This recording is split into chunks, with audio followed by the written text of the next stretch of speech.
ప్రస్తుతం మనతో పాటు ప్రముఖ ఆధ్యాత్మికవేత్త దైవాజ్ఞ బ్రహ్మశ్రీ వీరాపురం సుబ్రహ్మణ్య స్వామి గారు మనతో ఉన్నారు. మీనరాశి వాళ్ళందరూ కూడా 2026 ఎలా ఉండబోతుందో గురువు గారిని అడిగి తెలుసుకుందాం. నమస్కారం గురుగారు. శుభాశీస్సులండి. సో 2026 జనవరి నుంచి డిసెంబర్ వరకు మీనరాశి వారి పరిస్థితి ఏంటి? ఏళ్ళనాటిలో ఉన్నారు, దీని తాలూకు ఇంపాక్ట్ ఎంతవరకు ఉంటుంది? ఓవరాల్గా ఈ సంవత్సరం అంతా వీళ్ళకి ఎలా ఉండబోతుంది గురుగారు? మీనరాశి 2026 జనవరి నుండి 2027 జనవరి వరకు కూడా ఈ మీనరాశి వారికి అనేక పరీక్షలు అన్నిట్లోనూ ఆర్థిక పరంగానూ పరీక్షలే, ఆరోగ్యపరంగానూ పరీక్షలే. ఇంకా చెప్పాలి అంటే జన్మరాశిలో శని ఉండడం వల్ల, అంటే మీనరాశిలో శని ఉండడం, 4వ ఇంట గురువు ఉండడము, అలాగే ఇక్కడ మనకు 12వ ఇంట రాహు ఉండడము, అలాగే రాహుకుజుల కలయిక ఉండడము, రవి రాహుకుజుల కలయిక ప్రారంభంలో, ఇప్పుడు 2026 ప్రారంభంలో ప్రతి విషయంలో కూడా చాలా జాగ్రత్తగా వ్యవహరించాలి. ఆర్థిక పరమైనటువంటి ఒడిదుడుకులు, నష్టాలు, అంటే అప్పులు చేయాల్సిన పరిస్థితి వస్తుంది. రుణ ప్రయత్నాలు అధికంగా ఉంటాయి, అంటే ప్రతిదానికి రుణాలు చేయాల్సిన పరిస్థితి వస్తుంది. అధికమైనటువంటి రుణ బాధలు.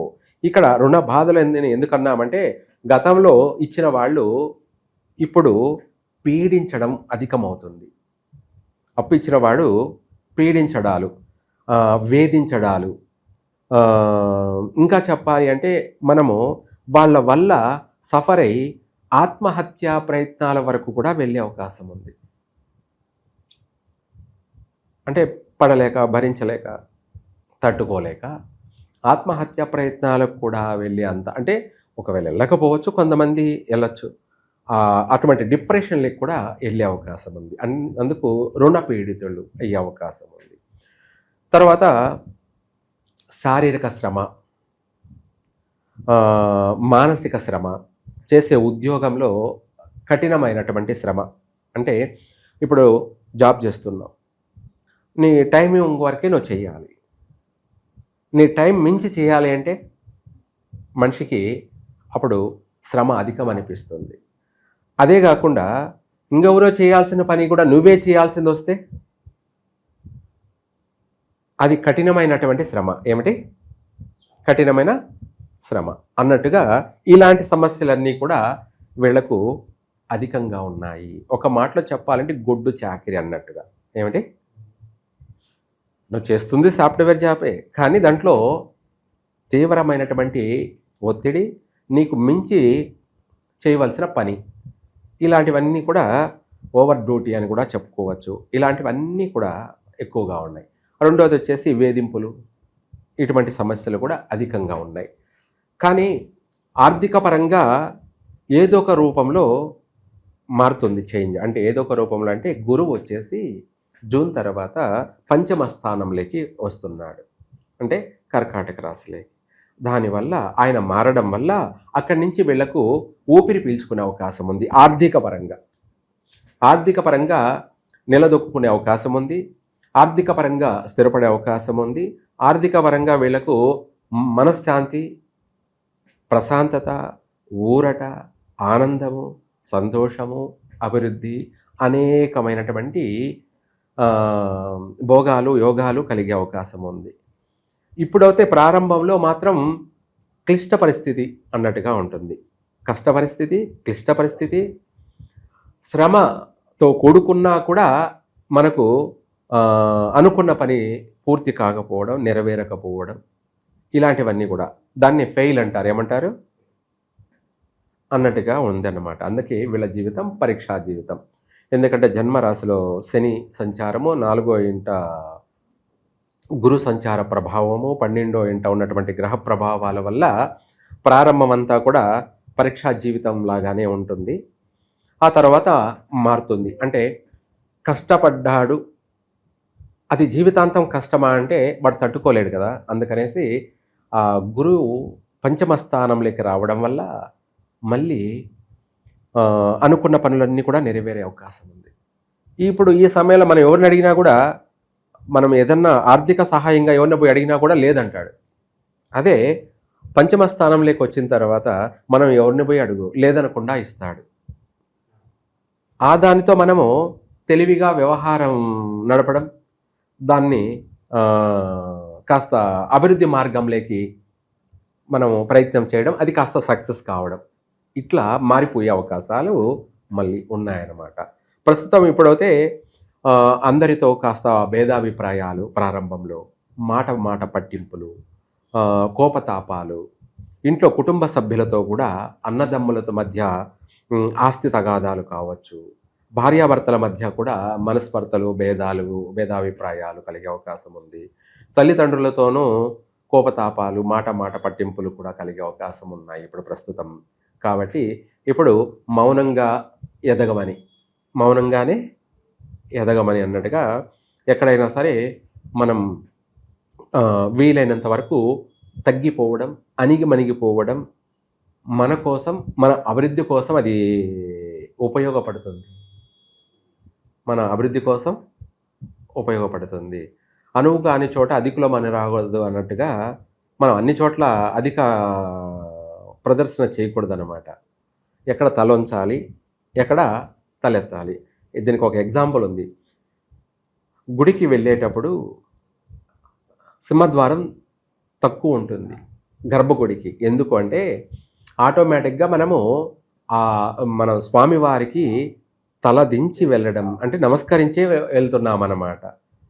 ఇది మనకు ఎంతో ఆ దైవ ఆశీర్వాదం కలుగుతుంది. ఎందుకంటే మనం తల ఎప్పుడైతే వంచామో ఆయన ఆశీర్వదిస్తున్నాడు అనమాట ఆటోమేటిక్గా. అట్లాగే మనం అందరినీ కలిసినప్పుడు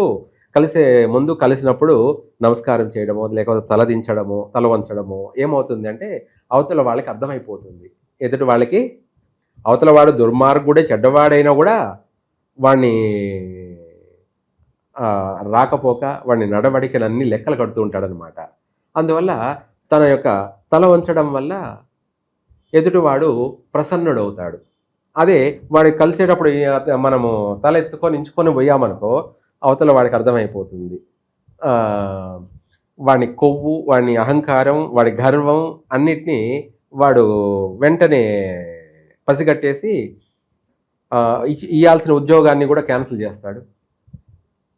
లేదు మనం ఆర్థికంగా సహాయం కోసం వెళ్ళామనుకోండి, లేదని చెప్తాడు.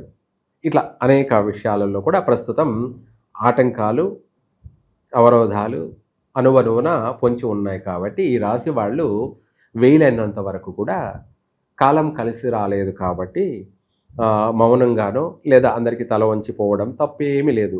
బ్రతక నేర్చిన వాడు తప్పకుండా ఇలాంటి పనులు చేస్తాడు.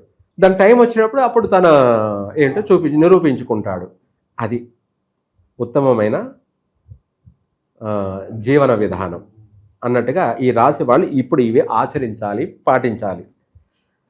తర్వాత మనం ఆటోమేటిక్గా చెప్పుకున్నాం కాబట్టి గురువు స్థాన చలనం అంటే పంచమ స్థానం కర్కాటక రాశిలోకి వస్తున్నాడు కాబట్టి మళ్ళీ అన్ని విధాలా కూడా ఆర్థిక పరంగా కలిసి వస్తుంది. ఆ తర్వాత విదేశీయాన యోగం ప్రయత్నం కలిసి వస్తుంది. ఇప్పుడు ప్రారంభంలో చేయడం నష్టమే జరుగుతుంది. విదేశాలకు వెళ్ళాలి అనుకునే వాళ్ళు ప్రయత్నం చేయొద్దు. వెళ్ళినా కూడా అక్కడ స్థిరపడలేరు. ఇప్పుడు ఈ సమయంలో జూన్ వరకు కూడా జూలై తర్వాతనే వీళ్లకు యోగం స్టార్ట్ అవుతుంది. అప్పుడు ప్రయత్నం చేస్తే వెంటనే నెరవేరుతుంది. అక్కడ వెళ్ళినా కూడా అక్కడ స్థిరపడగలుగుతారు. అక్కడ ఆర్థిక పరంగా కూడా అభివృద్ధి చెందగలుగుతారు. అక్కడైనా సరే, ఇక్కడైనా సరే, స్వస్థానంలో అయినా, స్వదేశంలో అయినా, ప్రదేశాల్లోనైనా కూడా ఆర్థిక పరంగా ఆ తర్వాతనే వీళ్ళు నిలదొక్కుంటారు. సమయానుకూలంగా చేతికి అందుతూ ఉంటాయి. అనుకున్న పనిని కంటిన్యూ నడిపించగలుగుతారు. అలాగే కుటుంబంలో కూడా మళ్ళీ ఆ మాట పట్టింపులన్నీ కూడా వైదొలిగిపోతాయి. మళ్ళీ సహాయ సహకారాలు కూడా అందుతాయి. భార్యాభర్తల మధ్య కూడా మనస్పర్ధలు తొలగిపోయి ఈ కొద్ది రోజులు ఎడబాటు జరిగినా మళ్ళీ కలుసుకుంటారు. అలాగే కుటుంబ వ్యక్తుల ద్వారా మళ్ళీ ఏదో ఒక రూపంలో ధన సహాయం కూడా అందే అవకాశం ఉంది. మాట సహాయం అందే అవకాశం ఉంది. ధన సహాయం అందే కూడా అవకాశం ఉంది. ఇలాంటివన్నీ కూడా మళ్ళీ అవకాశాలు ఉన్నాయి. కాబట్టి ఈ యొక్క మీనరాశి వాళ్ళు కొన్ని విషయాలలో కఠినమైనటువంటి నడవడిక తప్పదు. ఆర్థిక పరంగా కూడా దుబారా ఖర్చులు, అధికమైన అనవసరమైనటువంటి ఖర్చులు ఇలాంటివన్నీ కూడా కొంచెం మానుకోవాలి. కొన్ని విందులు వినోదాలకు వేచించాల్సిన ఖర్చు వాటి చేయకపోవడం కూడా మంచిదే. ఎందుకంటే ధన వృధా చేయడం కన్నా కూడా కొంత అవసరాన్ని నిమిత్తం మనము ఖర్చు చేసుకోవడం ఇవి అనేది ఆచరించాలి. మనం ఇది చేయలేదు అది చేయలేదు అని బాధపడాల్సిన అవసరం లేదు. ఆటోమేటిక్గా అవి మళ్ళీ జరుగుతాయి. ఎప్పుడు ఒకలాగా జీవితం ఉండదన్నమాట. ఎప్పుడు ఒకేలాగా ఉండదు. పగలు అనేది ఉంది, పగలైపోగానే రాత్రి అనేది కూడా, చీకటి అనేది కూడా ఉంది. అట్లాగే ఈ ప్రారంభంలో మీనరాశి వారికి చీకటి జీవితం, అదే శని యొక్క ప్రభావం వల్ల చీకటి జీవితం. మళ్ళీ తెల్లారుతుంది అంటే జూన్ జూలై తర్వాత వీళ్ళ జీవితం వెలుగు ఎలాగో అలాగే వీళ్ళ జీవితానికి అనుకున్న పని ప్రతిదీ కూడా నెరవేరుతుంది. అందరూ సహకరిస్తారు. ఉద్యోగాలలో కూడా ఆ తర్వాత ఉద్యోగాల అవకాశాలు కూడా వస్తాయి. కొత్త నూతన వ్యాపారాలు ప్రారంభం చేస్తారు. మంచి మంచి ఉన్నత ఉద్యోగాల్లో కూడా మళ్ళీ ప్రవేశిస్తారు, స్థిరపడతారు. ఆ చేసే ఉద్యోగాల్లో కూడా వీళ్ళకు గుర్తింపు లభిస్తుంది చక్కగా. వ్యాపార లావాదేవీలు, బ్యాంకు ట్రాన్సాక్షన్లు కావచ్చు, అలాగే వ్యవసాయ రంగంలో కావచ్చు, బాగా కలిసి వస్తుంది. ఈ వ్యవసాయ రంగంలో ఉన్న వాళ్ళకి ఆర్థిక పరంగా ఏదో ఒక రూపంలో బాగా మంచి లాభాల బాటలో కొనసాగుతారు. ఇలాంటివన్నీ కూడా చక్కగా కలిసి వస్తుంది మీనరాశి వారికి. ప్రజెంట్లీ ప్రారంభంలో మాత్రం దైవమే దిక్కు. ఏమిటి? దేవుడే దిక్కు. కాబట్టి ఇప్పుడు ఈ ప్రారంభ సమయంలో మీనరాశి వాళ్ళు కూడా జన్మరాశిలో శని ప్రభావం వల్ల ప్రమాదాలు, ప్రాణహాని, మానహాని, ఏమిటి? ప్రాణహాని, మానహాని అనేది ఇటువంటి అనేక సమస్యలు ఉన్నాయి. కాబట్టి వాటిని చూసి భయపడాల్సిన అవసరం లేదు. అది దైవ దర్శనం వల్ల ఆ సమస్య నుంచి మనం బయటపడుతూ ఉంటాం. అందుకనేసి ఇప్పుడు ప్రస్తుతం జూలై వరకు కూడా వీళ్ళు ప్రతిరోజు ప్రతినిత్యం కూడా దేవుణ్ణి దర్శనం చేసుకోండి, గంట వాయించండి. అంటే ఆయనకు మనం మెసేజ్ పంపిస్తున్న భగవంతుడికి గంట ద్వారా, గంటం అనే శబ్దం ద్వారా ఆయనకు మన కోరిక అనే మెసేజ్ని పంపిస్తున్నాము. అలాగే తీర్థప్రసాద హారతి తీసుకోండి. అక్కడ ఒక 5 నిమిషాలు గుడిలో ప్రశాంతంగా గడపండి. ఆ తర్వాత ఎవరు కార్యక్రమాలు వాళ్ళు వెళ్ళండి. దానివల్ల మనకు కాస్త ప్రతి సమస్య నుంచి బయటపడతాము.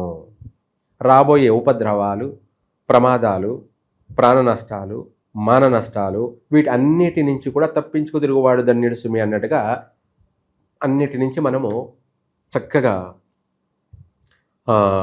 విజయాన్ని పొందుతాము, ఆనందాన్ని కలగచేస్తుంది.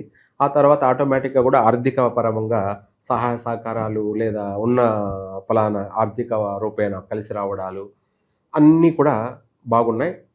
మీనరాశి వారికి మొత్తం మీద ఓవరాల్గా మొదట ప్రారంభంలో అడుగడుగున పరీక్షా జీవితం, ఆటంకాలు, ఆ తర్వాత వాటన్నిటి నుంచి కూడా బయటపడతారు, కలిసి వస్తుంది.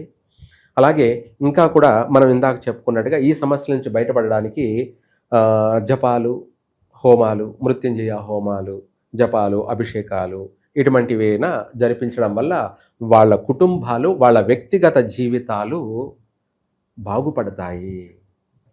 వీళ్ళు చేయడం వల్ల దేశమంతా, ప్రపంచమంతా కూడా రాబోయే ఉపద్రవాలు వీటి నుంచి కూడా చాలా వరకు బయటపడతాము. మీ పర్సనల్గా చేసుకోవడమే కాకుండా మీరు చేయడం వల్ల దేశానికి సంబంధించిన వ్యవహారాలలో కూడా రాబోయే ఉపద్రవాలు, పెద్ద పెద్ద భయంకరమైనటువంటి సమస్యలన్నీ కూడా సునాయాసంగా తొలగిపోతాయి. మీరు బాగుంటారు, దేశమంతా బాగుంటుంది, అందరూ బాగుంటారు. సర్వే జన సుఖినో భవంతు. అందరూ బాగుండాలి, అందులో మనం కూడా ఉండాలి. గురుగారు, ఓవరాల్గా మీనరాశి వారి పరిస్థితి 2026 ఎలా ఉండబోతుంది అద్భుతంగా వివరించారు. ధన్యవాదాలు గురుగారు.